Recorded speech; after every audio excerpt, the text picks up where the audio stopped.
여러분, 78년이나 된 보험회사가 망했다는 소식 들어보셨나요?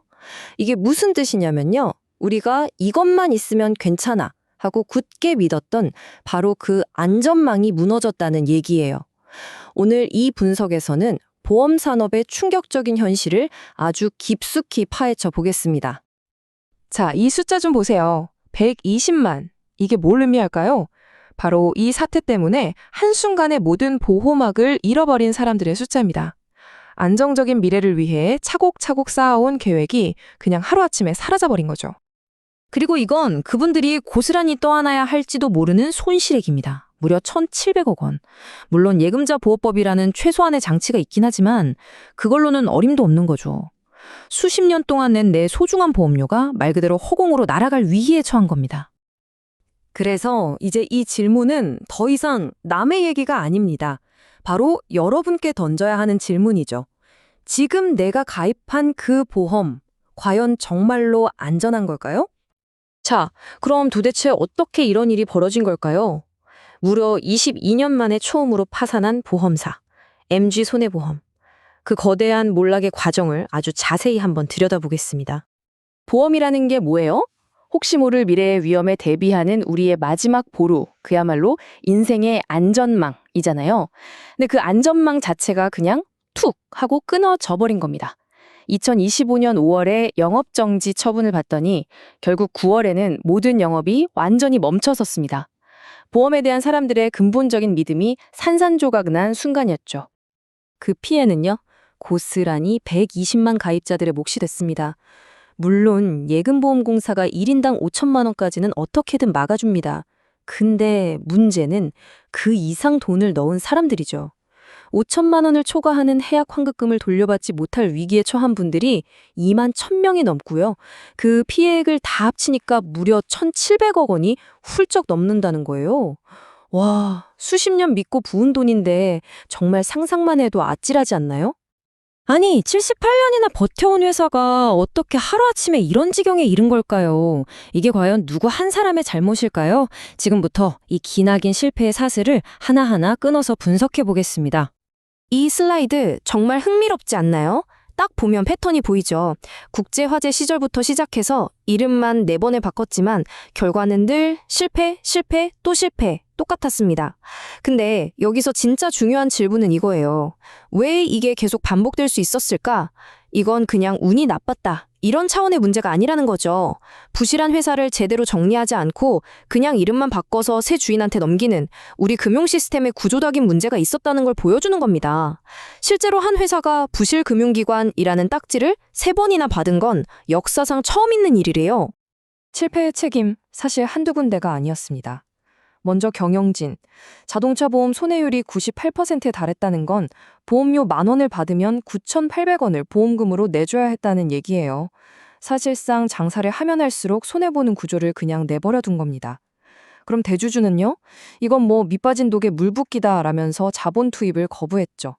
금융당국은 거듭 경고만 했을 뿐 실질적인 조치는 너무 늦었고 회사를 살릴 마지막 인수 기회마저 직원들의 고용 문제를 내세운 노조의 반발로 결국 무산되고 말았습니다. 결국 보세요. 경영진, 대주주, 금융당국, 노조 모두에게 책임이 있었습니다. 근데 그 누구도 제대로 책임지는 사람은 없었죠. 그렇게 뿔뿔이 흩어진 책임의 대가는 누가 치렀을까요? 결국 아무 잘못 없는 120만 명의 평범한 가입자들이 그 칼날을 전부 맞게 된 겁니다.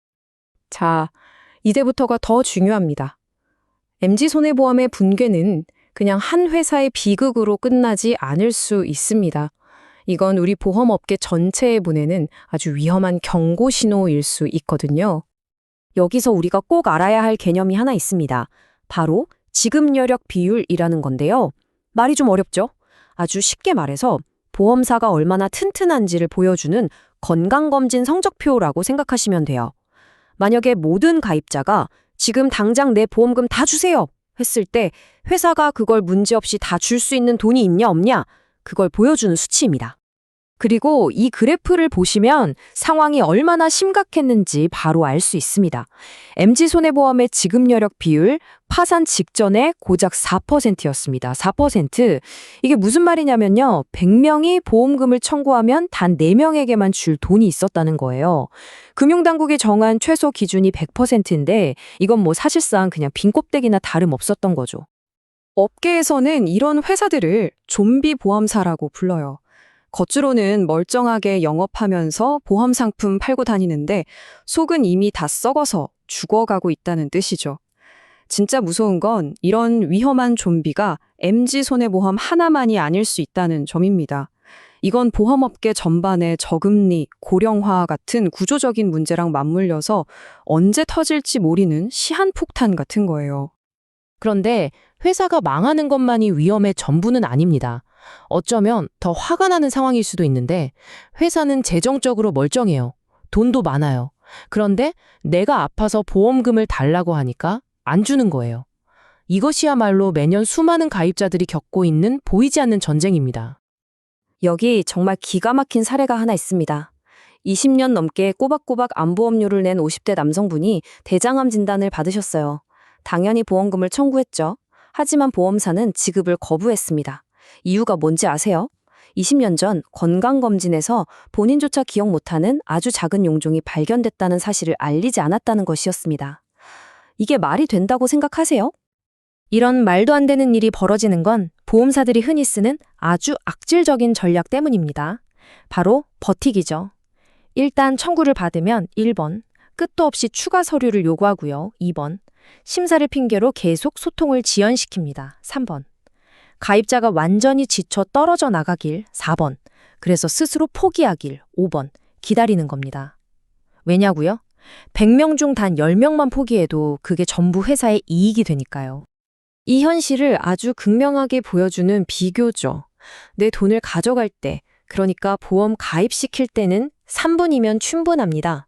근데 정작 내가 낸 돈을 돌려받는 데는 3개월이 걸릴지 그 이상이 걸릴지 모르는 거예요. 돈을 받을 때와 줄 때의 태도가 완전히 다른 겁니다. 그렇다면 이런 회사의 파산 위험과 부당한 지급 거부에 맞서서 우리는 실제로 무엇을 할 수 있을까요? 지금부터 내 돈을 지키기 위한 구체적인 대응 전략, 일종의 행동 지침을 알려드리겠습니다. 만약 보험사가 지급을 거부한다면 절대 그냥 포기하시면 안 됩니다. 첫째, 즉시 금융감독원에 민원을 제기하세요. 이것만으로도 보험사가 압박을 느껴서 태도를 바꾸는 경우가 정말 많습니다.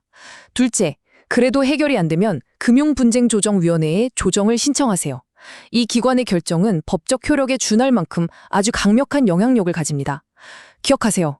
여러분의 가장 중요한 무기는 지치지 않는 끈기입니다. 그리고 미리 예방하는 방법도 있습니다. 지금 당장 실천할 수 있는 3가지예요. 첫째, 가입하기 전에 설계사한테 어떤 경우에 보험금이 지급되지 않나요? 라고 명확하게 물어보고 그 답변을 꼭 기록해두세요. 둘째, 이 슬라이드가 강조하듯이 금융감독원 홈페이지에서 가입하려는 회사의 지급 여력 비율을 꼭 확인하고 150% 이상인지 반드시 체크하십시오. 셋째, 불안전 판매에 가장 취약하신 우리 부모님의 보험 증권을 오늘 저녁 꼭 함께 검토해 보세요. 우리는 이 냉정한 진실을 마주해야 합니다. 보험회사는 여러분의 친구가 아니라 철저히 이익을 추구하는 기업입니다.